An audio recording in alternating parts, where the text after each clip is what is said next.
j'espère que vous allez bien. On se retrouve aujourd'hui pour une nouvelle vidéo. Et dans cette vidéo, on va voir toutes les façons que vous avez pour dire de rien en anglais. Donc on connaît tous la façon la plus simple de dire de rien qui est you're welcome ou you are welcome. Mais est-ce que tu connais d'autres façons de dire de rien en anglais? Si tu en connais pas d'autres et que tu veux en apprendre, ne quitte pas cette vidéo et on va voir ça tout de suite après les génériques.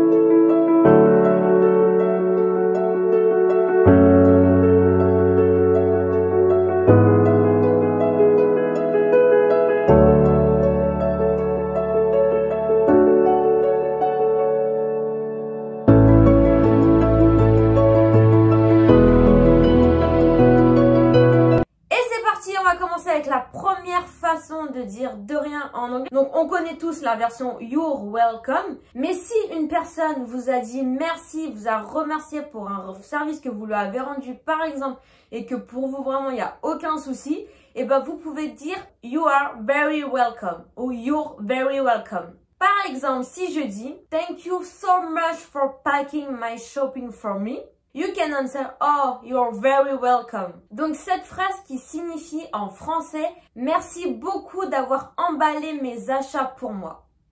Voici une deuxième façon de dire de rien en anglais. Maintenant, on va voir d'autres versions de dire de rien en anglais, mais attention, ces versions-là sont vraiment informelles. Donc, à ne surtout pas utiliser dans un milieu professionnel et vous pouvez uniquement les utiliser si vous parlez à votre famille ou à un ami ou à une personne que vous connaissez. Et la première façon, ça va être no problem. Donc, je pense que beaucoup d'entre vous connaissent cette façon-là de dire de rien, no problem. Donc, surtout, il faut l'utiliser seulement quand vous parlez à un ami ou à une personne de votre famille. Donc, par exemple, si je dis « Thanks for the help today », you can answer « Oh, no problem, I enjoy helping you ». Ensuite, deuxième façon, si par exemple, il y a quelqu'un qui vous remercie, mais que vous pensez que c'est cette personne-là qui devrait être remerciée et non vous, eh bien, vous pouvez tout simplement lui répondre « Thank you ». Par exemple, si je dis « Thanks for accepting the invitation » and you can answer « Thanks you for inviting me ». Voici, donc là, c'est vraiment utilisé si vous pensez que cette personne doit être remerciée et pas vous, mais vous pouvez tout simplement, à la place de dire de rien, dire « Thank you ». Maintenant, on va voir une quatrième façon qui est « I know you would do the same for me ».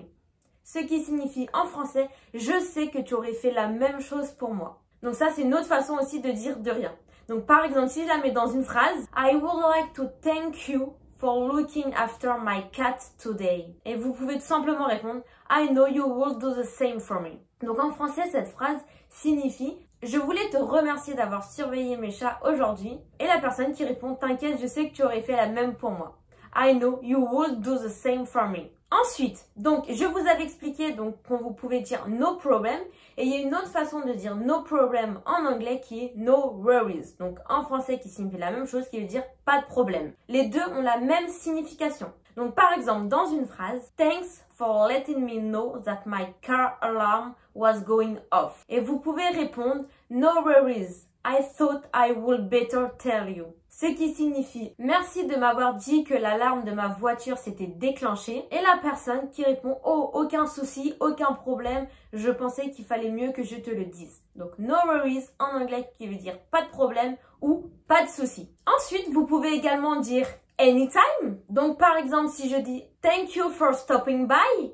Oh, anytime. En français, qui signifie merci de ta visite, oh, à tout moment. Bon, en français, on va pas vraiment utiliser ça pour dire de rien, on va pas dire à tout moment à une personne, mais en anglais, ils utilisent beaucoup cette formulation de phrase pour dire de rien, pour dire voilà, à tout moment, tu m'appelles, je viens te rendre visite, etc., etc.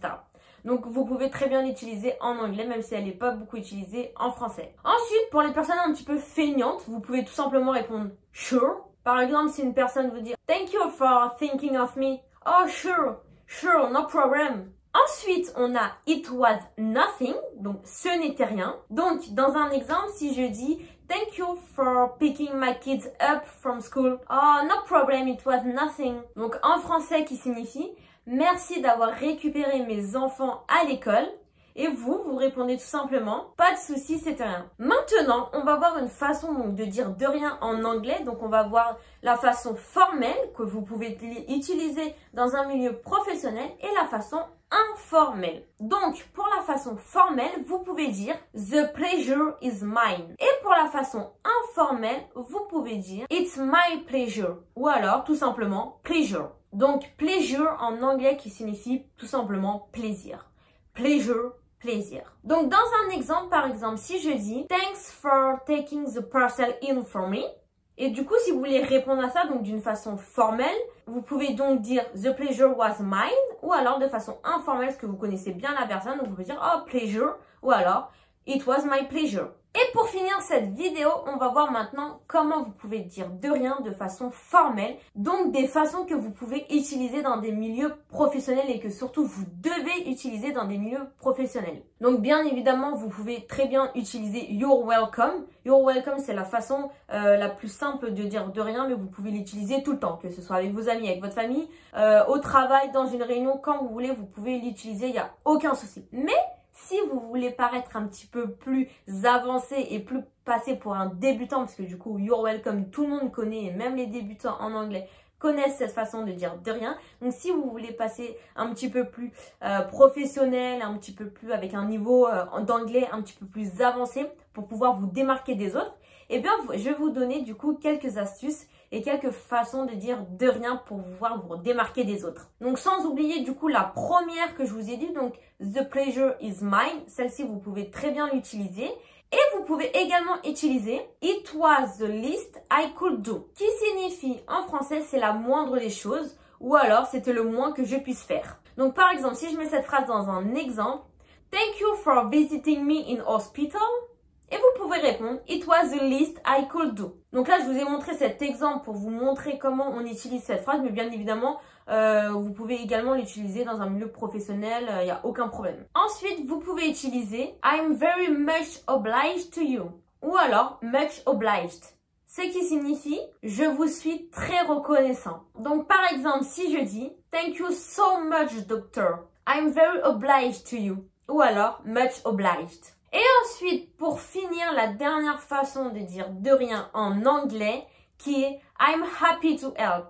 Je suis content d'aider. Donc, par exemple, dans une phrase, thank you for helping me carry the coffees to the office. Et vous pouvez tout simplement répondre, oh, I'm happy to help. Et voilà, donc c'est terminé pour cette petite vidéo sur toutes les différentes façons que vous avez de dire de rien en anglais pour arrêter de vous répéter toujours you are welcome, you're welcome, you're welcome. C'est bon, on en a marre. On veut entendre un petit peu d'autres phrases et on veut surtout arrêter de parler comme un débutant. Donc j'espère que cette vidéo, elle vous a plu et que vous en avez pu apprendre beaucoup et que vous allez arrêter de dire you're welcome maintenant pour qu'on arrête également de vous prendre pour un débutant en anglais. J'espère que cette vidéo elle vous a vraiment plu et si elle vous a plu, n'hésitez pas à mettre un petit pouce bleu et à vous abonner juste en bas. Et en attendant, on se dit à la semaine prochaine pour la prochaine vidéo. Ciao, ciao!